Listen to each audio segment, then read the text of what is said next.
Hi guys, nandito na ang mother nyo. Magluluto na ulit tayo. Ginataa eh. Ay, sasabawan ko lang ito. Isdang ano ba to? Isdang ano to? Pampano daw ito, pampano. Ito lang ang sasabawan ko ulo. Kasi itong isa, sabawin namin kunitay bukas sa ano. Sa filtret. Babaan tayo ng filtret.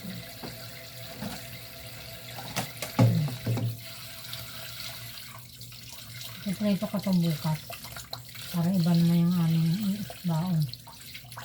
Hindi yung puro chicken.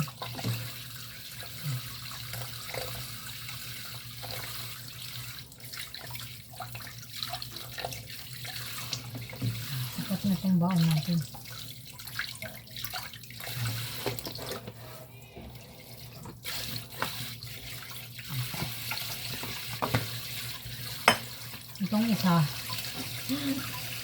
Itong isa ay ayan ang inuluto ko ngayon. Ayan. Sabawan ko lang ng ayan. Diba? Ito, baon namin ito bukas. Para hindi kami bili sa labas. Gusto ko talaga ng babaon kasi pagka mga ganyang filtret, nako, ang mahal ng bilihin sa labas.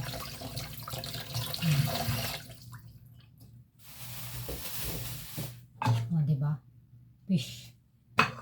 So, ito na ating gawin. Pansik. Ayan.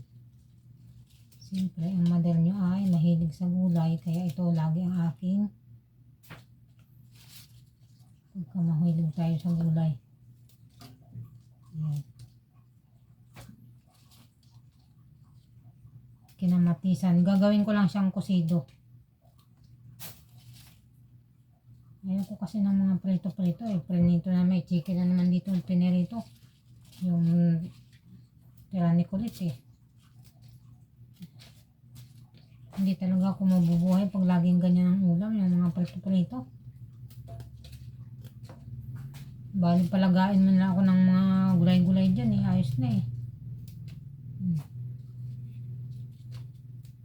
Yung mga prito-prito nila. Hindi ako tatagal dyan. Hindi ako matatagal sa ano.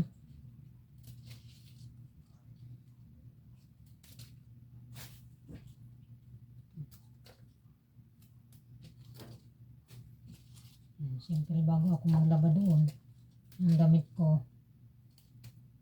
isasalang ko muna ito habang may ginagawa ko doon. May kumukulo dito. Dahil siyempre ang buhay natin. Huwag natin pahirapan. O, diba? Ulam na yan, diba? Ano pa?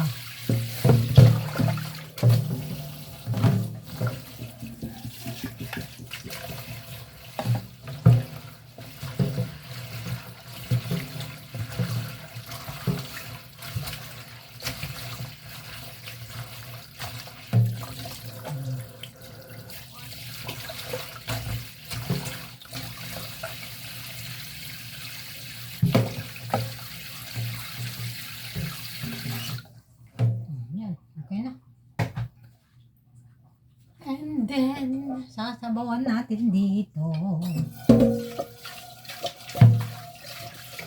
Papakulo muna tayo ng ano.